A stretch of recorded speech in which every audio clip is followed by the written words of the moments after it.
Hello friends, welcome to day trader Telugu and good evening. Sensex 395 points gain అయ్యి 52,880 దగ్గర close అయితే Nifty 112 points gain అయ్యి 15,834 దగ్గర క్లోజ్ అవ్వడం జరిగింది. మొదట మన మార్కెట్ గురించి మాట్లాడుకోవాలి. ఇక్కడ నుంచి చాలా డేస్ బ్యాక్ నుంచి ఉన్న డేటాని మీరు గమనిస్తూ వస్తే చాలా కొద్ది కండిషన్స్లోనే నిఫ్టీ 15,800 అబోవ్ వచ్చి క్లోజ్ అవుతూ ఉండేది. అండ్ ఆ పాయింట్ ఆఫ్ టైంలో కూడా కాల్స్లో అన్వైండింగ్ చాలా కొద్ది టైమ్స్ మాత్రమే మనకు కనిపించింది. కానీ ఈసారి 15,800 అబోవ్ వచ్చి క్లోజ్ అయింది. అండ్ కాల్స్లో కూడా మనకు కొంత అన్వైండింగ్ అయితే కనిపిస్తుంది. సో ఇలా జరుగుతున్న ప్రతిసారి ఈసారి 16,000 మార్క్ టచ్ చేస్తుందని అనుకోవడం అండ్ కమింగ్ డేస్లో అగైన్ వీక్నెస్తో 15,800 మార్క్ బిలో క్లోజ్ అవడం ఇదే జరుగుతూ వచ్చింది కొన్ని టైమ్స్. బట్ చూడాలి, ఈసారి 15,800 మార్క్ అయితే స్ట్రాంగ్గానే క్లోజ్ అయింది. ఫర్దర్గా ఓపీఈసీ అప్డేట్ అయితే మనకు రావాల్సి ఉంది. సో ఆ ఓపీఈసీ అప్డేట్ అనేది మోస్ట్లీ ఇవాళ కానీ రేపు కానీ మనకు ఒక కంక్లూజన్ వస్తుంది అంటున్నారు.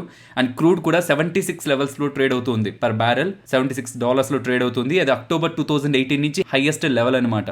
అండ్ మోస్ట్లీ ఇవాళ మార్కెట్ మూవ్ అయిన దాన్ని బట్టి చూస్తుంటే ఎఫ్ఐఎస్ దగ్గర నుంచి సెల్లింగ్ ప్రెషర్ రీసెంట్ డేస్లో ఉన్నంత కనిపించదేమో అనుకుంటున్నాను, బికాస్ లో వాల్యూమ్స్లో మార్కెట్ కనిపిస్తుంది. అండ్ ఎఫ్ఎన్ఓలో ఎఫ్ఐఎస్ ఒక యాక్టివిటీని గమనిస్తే ఇండెక్స్ ఫ్యూచర్స్ రిలేటెడ్గా ఎఫ్ఐఎస్ యాక్టివిటీ పాజిటివ్గా టర్న్ అయింది. 72% ఉన్న వాళ్ళ నెట్ లాంగ్ పొజిషన్ ఇప్పుడు 75కి తీసుకువెళ్లారు. అండ్ ఓపెనింగ్ పాయింట్ ఆఫ్ టైంలోనే SGX Nifty nearly 80 to 100 points gap అప్లో ఓపెన్ అవడానికి పాసిబిలిటీ ఉంటుంది అనుకున్నాం. కాకపోతే నేను 2 ఇంపార్టెంట్ థింగ్స్ని గమనిస్తున్నానని చెప్పాను. ఒకటి 10-15 మీన్స్ ఓపెన్ అయిన పాయింట్ ఆఫ్ టైం నుంచి 1 అవర్ వరకు కూడా ఓపెనింగ్ లెవెల్ని మార్కెట్ హోల్డ్ చేస్తుందా లేదా అనేది ఫస్ట్ది. సెకండ్ది 15,800 అబౌవ్ క్లోజ్ అవుతుందా లేదా అని. ఆ రెండు కూడా జరిగాయి మార్కెట్లో. సో ఇన్ టర్మ్స్ ఆఫ్ ఇవాళ మార్కెట్ మూవ్ అయిన ప్రైస్ యాక్టివిటీ పరంగా చూస్తే మార్కెట్లో స్ట్రెంత్ అయితే కనిపిస్తుంది. ఇవాళ రిలీజ్ అయ్యే ఎఫ్ఐడిఐ డేటాలో ఎఫ్ఐఎస్ మనకి సెల్లింగ్ ప్రెషర్ తగ్గినా లేదా బై సైడ్ వచ్చినా అది కూడా మనం పాజిటివ్గా యాడ్ చేయొచ్చు. అండ్ ఎఫ్ఐఎస్ ఒక యాక్టివిటీ ఎఫ్ఎన్ఓలో ఎలా ఉందనేది మనకి ఎండ్ ఆఫ్ ద డేలో తెలుస్తుంది. కాబట్టి ఈ డేటాను అంతా యాడ్ చేస్తే మనకు ఒక క్లారిటీ అయితే వస్తుంది. బట్ యాజ్ ఆఫ్ నో ఉన్న డేటాని చూస్తూ ఉంటే మార్కెట్ ఫర్దర్గా కూడా టాప్ సైడ్కి మూవ్ అవడానికే పాసిబిలిటీ ఉన్నట్లు డేటా కనిపిస్తుంది. సో 15,800 అబోవ్ ఉన్నంత వరకు కూడా మనం ఫర్దర్గా next level of resistance 16,000 mark psychological mark. Traders mostly intraday మీద ఫోకస్ చేస్తుంటారు కాబట్టి 15,880 మార్క్ని అయితే గమనించండి. నిన్నటి వీడియోలో మనం అనుకున్నది నిఫ్టీ రిలేటెడ్గా రెసిస్టెన్స్ 15,880, బట్ ఇవాళ ఆ లెవెల్ దగ్గరకు కూడా రీచ్ అవ్వలేదు.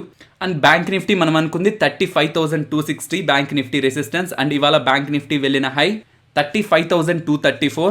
ఇంట్రాడేలో ఉన్న ఈ మైనర్ రెసిస్టెన్స్ని క్రాస్ అయితే ఇవాళ క్లోజ్ అవ్వలేదు. ఎఫ్ఐఎస్ ఒక ఎఫ్ఎన్ఓ యాక్టివిటీ ఎలా ఉందనేది కూడా గమనించామంటే ఒక ఓవరాల్ పిక్చర్ మనకు డెవలప్ అవుతుంది. అది ఇవాళ ఎండ్ అప్డేట్ అవుతుంది. రేపు మార్నింగ్ మీకు నేను టెలిగ్రామ్లో అప్డేట్ చేస్తాను.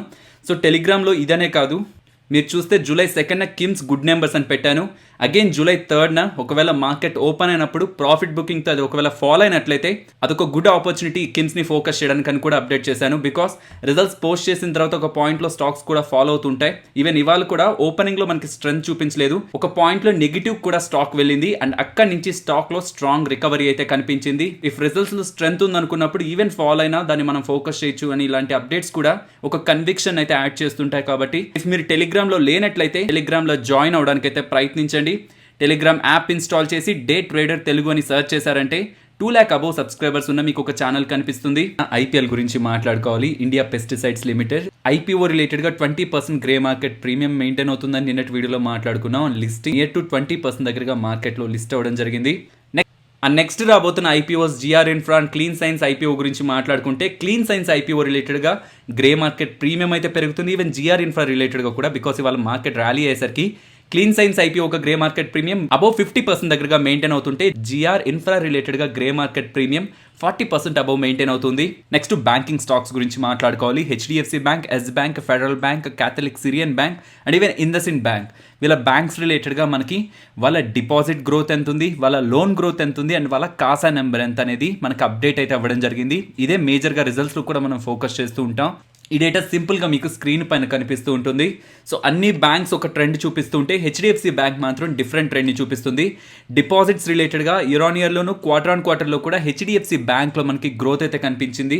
ఈవెన్ లోన్ గ్రోత్ కూడా హెచ్డిఎఫ్సి బ్యాంక్ది లాస్ట్ ఇయర్తో కంపేర్ చేసిన, లాస్ట్ క్వార్టర్తో కంపేర్ చేసిన గ్రోత్ అయితే కనిపించింది. వెరాజ్ ఇతర బ్యాంక్స్ని కంపేర్ చేశారనుకోండి, most of the banks Yes bank రిలేటెడ్గా కొంత పాజిటివ్ గ్రోత్ కనిపిస్తున్న, ఇతర బ్యాంక్స్ అన్నింటినీ మనం కంపేర్ చేసి చూస్తుంటే ఫెడరల్ బ్యాంక్ కానీ, సిఎస్బి బ్యాంక్ కానీ, ఇండస్ఇండ్ బ్యాంక్ కానీ డిపాజిట్లో కొంత వీక్ అయ్యారు. అండ్ ఈవెన్ లోన్ గ్రోత్ లో కూడా Yes bank, federal bank, CSB bank de growth అయితే అక్కడ మనకు కనిపిస్తుంది. మిగిలిన అన్ని బ్యాంక్స్ రిలేటెడ్ గా లాస్ట్ టైం వాళ్ళ కాసాతో పోలిస్తే మోస్ట్ ఆఫ్ ద బ్యాంక్స్ వాళ్ళ కాసాని ఇంప్రూవ్ చేసుకుంటుంటే హెచ్డిఎఫ్సి బ్యాంక్ మాత్రం లాస్ట్ టైం వాళ్ళ కాసా 46.1% ఉంటే ఇప్పుడు 45% దగ్గరగా కాసాని మెయింటైన్ చేస్తున్నారని చెప్తున్నారు. అండ్ ఇండస్ఇండ్ బ్యాంక్ ఒక కాసా కూడా చాలా మంచిగా గ్రో అయింది. 41.8% ఉంటే లాస్ట్ టైం అది ఇప్పుడు 42.1% ఉంది. అది 8 క్వార్టర్స్ లో హైయెస్ట్ అనమాట. ఇవాళ ట్విట్టర్ లో ఒక డేటా పోస్ట్ అయింది ఫ్రెండ్స్. యుఎస్ ఒక ష్రింప్ మార్కెట్ మేలో రికార్డు స్థాయిలో ఉందని, లాస్ట్ 15 years లో అంతలా ఎప్పుడు యుఎస్ వాళ్ళు షిమ్స్ ని ఇంపోర్ట్ చేసుకోలేదని అయితే అప్డేట్ అయితే రావడం జరిగింది. యుఎస్ వాళ్ళు ఇంపోర్ట్ చేసుకుంటే మనకేం వస్తుంది? బికాస్ ఒక పాయింట్ ఆఫ్ టైంలో చాలా తక్కువ శాతం మార్కెట్ షేర్ని హోల్డ్ చేసిన ఇండియా గ్రాడ్యువల్గా అది పెంచుకుంటూ వచ్చి 2017 ఆ పాయింట్ ఆఫ్ టైంలో చూసారంటే ఒక స్ట్రాంగ్ ర్యాలీ కనిపించింది అనమాట. మోస్ట్ ఆఫ్ ద షిమ్ స్టాక్స్ అన్నింటిలో కూడా పెరిగిన తర్వాత కూడా 2017 ఆ పాయింట్ ఆఫ్ టైంలో ఉన్న స్టాక్ ప్రైస్ ని మీరు గమనించి ఇప్పుడు ప్రైస్ ని కానీ కంపేర్ చేశారంటే నియర్లీ 30-40% డిస్కౌంట్ లో ఉంటాయి. బికాస్ ఆ పాయింట్ ఆఫ్ టైంలో స్ట్రాంగ్ డిమాండ్ కనిపించింది షింప్ మార్కెట్ లో. ఈ షింప్ అనగానే మనం ప్రాన్స్ అనుకుంటుంటాం, బట్ వాటికి డిఫరెన్స్ ఉంటుంది. అదేంటనేది స్క్రీన్ పైన కనిపిస్తూ ఉంటుంది. రికార్డ్ స్థాయిలో యుఎస్ వాళ్ళు షిమ్స్ ని ఇంపోర్ట్ చేసుకుంటున్నారని, అండ్ దాంతోపాటు పాజిటివ్గా వచ్చిన ఇంకొక ఇంపార్టెంట్ డేటా, ఇండియన్ షేర్ కూడా ఇంపోర్ట్స్లో పెరిగిందని. అది కూడా ఇయర్ ఆన్ ఇయర్ కంపారిజన్తో కాదు, మంత్ ఆన్ మంత్ కంపారిజన్లోనే 9% దగ్గరగా పెరిగిందని మనకి ట్విట్టర్లో అప్డేట్ రావడంతో, ఈవెన్ దాని తర్వాతే వీటి రిలేటెడ్గా ఏ స్టాక్స్ ఉంటాయని ట్విట్టర్లో వచ్చిన అప్డేట్ని అయితే మీకు అప్డేట్ చేశాను. బట్ వీటి రిలేటెడ్గా మాట్లాడుకుంటే వీటిలో ఎవరు లీడర్ అంటే అవంతి వాళ్ళు. కాకపోతే రీసెంట్గా వీళ్ళ రిలేటెడ్గా ఒక ఇష్యూ అనేది జనరేట్ అయింది. యుఎస్ ఎఫ్డిఏ వాళ్ళు కుక్ చేసిన ఈ షిమ్స్ రిలేటెడ్గా ప్రొడక్ట్స్ అయితే వెనక్కి పంపించారు. దాని రిలేటెడ్గా సాల్మోనెల్లా ఇష్యూస్ ఉన్నాయని, ఇల్నెస్ జనరేట్ అవుతుందని, కాబట్టి దాన్ని వెనక్కి పంపిస్తున్నాం అన్నట్టయితే అప్డేట్ చేశారు. నెక్స్ట్ ప్లేస్లో మనకి అపెక్స్ ఫ్రోజన్ ఫుడ్స్ వస్తుంది.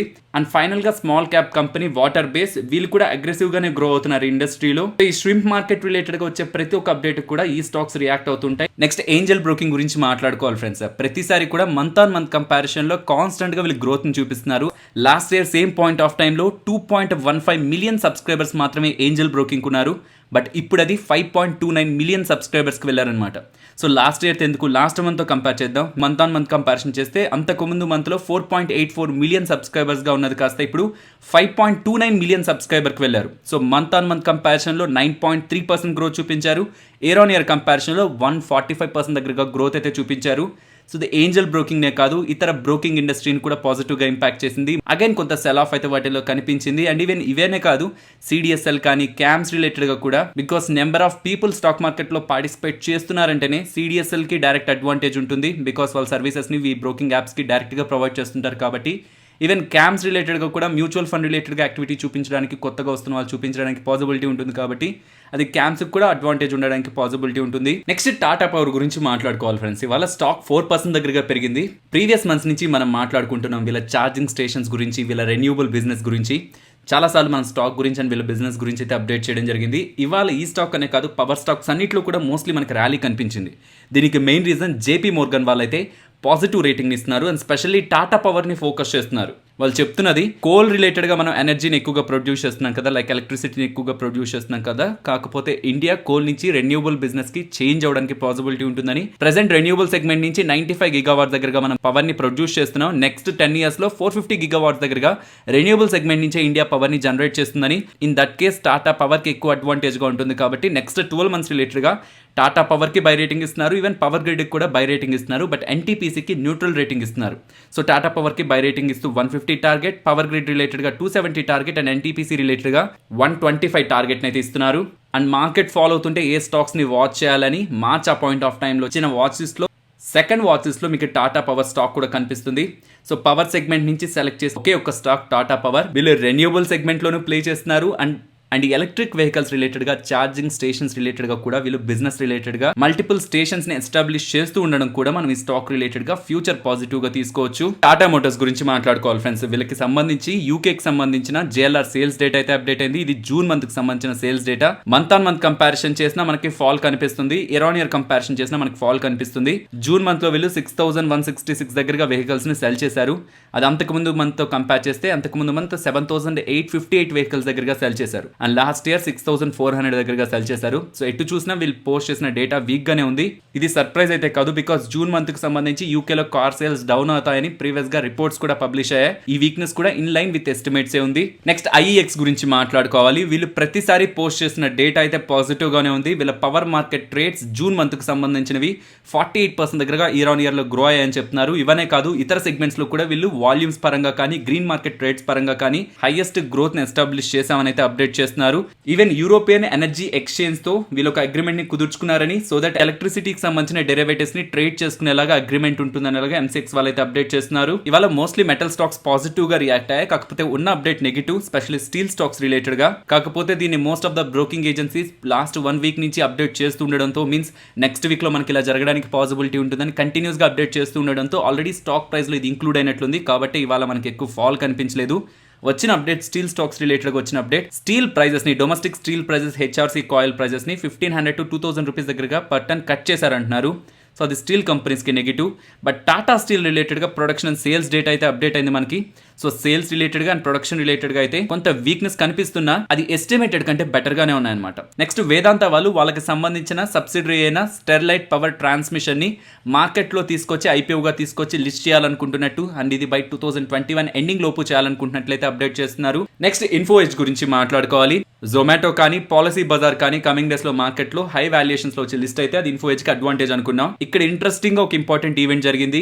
ఇన్ఫో ఎడ్జ్ వాళ్ళకి జొమాటోలో 18.5% దగ్గరగా వాటా ఉంది, వెరాస్ పాలసీ బజార్లో 15% దగ్గరగా వాటా ఉంది. సో ఇన్ఫో ఎడ్జ్ వాళ్ళు ప్రీవియస్గా చెప్పింది జొమాటోలో ఉన్న వీళ్ళ 18.5% వాటా ఉంది కదా, అందులో కొంత పర్సెంట్ వాటాని నియర్లీ 750 crore సంబంధించిన వాటాను సెల్ చేస్తా అన్నారు. ప్రీవియస్గా వాళ్ళు 750 crore సంబంధించిన వాటాను సెల్ చేద్దాం అనుకున్న వాళ్ళు కాస్త ఇప్పుడు 750 crore సంబంధించిన వాటాను సెల్ చేయం, కేవలం 375 crore సంబంధించిన వాటా మాత్రమే సెల్ చేస్తామని చెప్తున్నారు. సో ఏ ఐపీఓలైనా అది ఎక్స్పెన్సివ్ వాల్యుయేషన్ అయితే మోస్ట్లీ ఆ కంపెనీలో ప్రీవియస్గా ఇన్వెస్ట్ చేసిన వాళ్ళు, లో ప్రైజెస్లో ఇన్వెస్ట్ చేసిన వాళ్ళు కొంత ఎక్కువ పర్సెంట్తోనే ఎగ్జిట్ అవ్వాలనుకుంటారు. కాకపోతే వీళ్ళు 750 crore ఫస్ట్ సెల్ చేద్దాం అనుకొని నెక్స్ట్ అగైన్ 375 crore వచ్చేసరికి లిస్ట్ అయిన తర్వాత జొమాటో పెరుగుతూ ఉంటే అది కూడా ఇన్ఫో ఎడ్జ్ రిలేటెడ్గా పాజిటివ్గా ఉంటుంది. కాబట్టి వాళ్ళ అలా ఓఎఫ్ఎస్ని తగ్గించుకోవడం కూడా స్టాక్ ఇవాళ పాజిటివ్గా తీసుకుంది.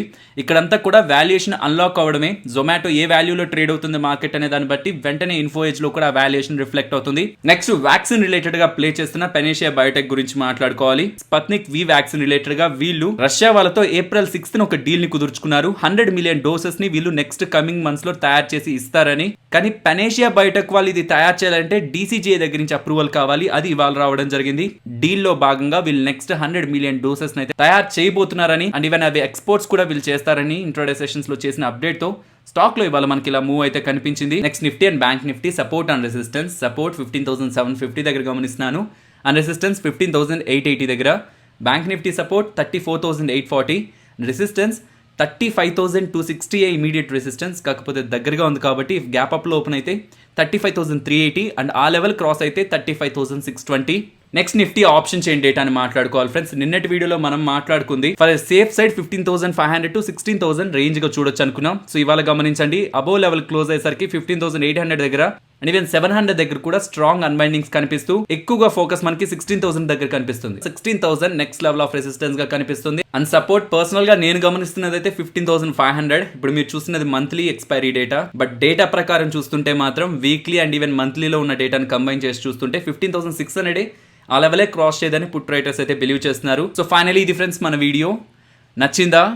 నచ్చితే వీడియోని లైక్ చేయండి ఫ్రెండ్స్, అండ్ ఈ వీడియో మన వాళ్ళకి యూజ్ అవుతుంది అనుకుంటే తప్పకుండా షేర్ చేయండి. అండ్ మన ఛానల్ని సబ్స్క్రైబ్ చేయనట్లయితే ఛానల్లో ఉన్న కంటెంట్ని గమనించండి. ఇఫ్ ఆ కంటెంట్ మీకు యూజ్ అవుతుంది అనుకుంటే ఛానల్ని సబ్స్క్రైబ్ చేసి పక్కనే ఉన్న బెల్ ఐకాన్ క్లిక్ చేయండి. మరొక ఇంట్రెస్టింగ్ వీడియోతో మళ్ళీ మీ ముందుకు వస్తాను. అంతవరకు టేక్ కేర్. జై హింద్.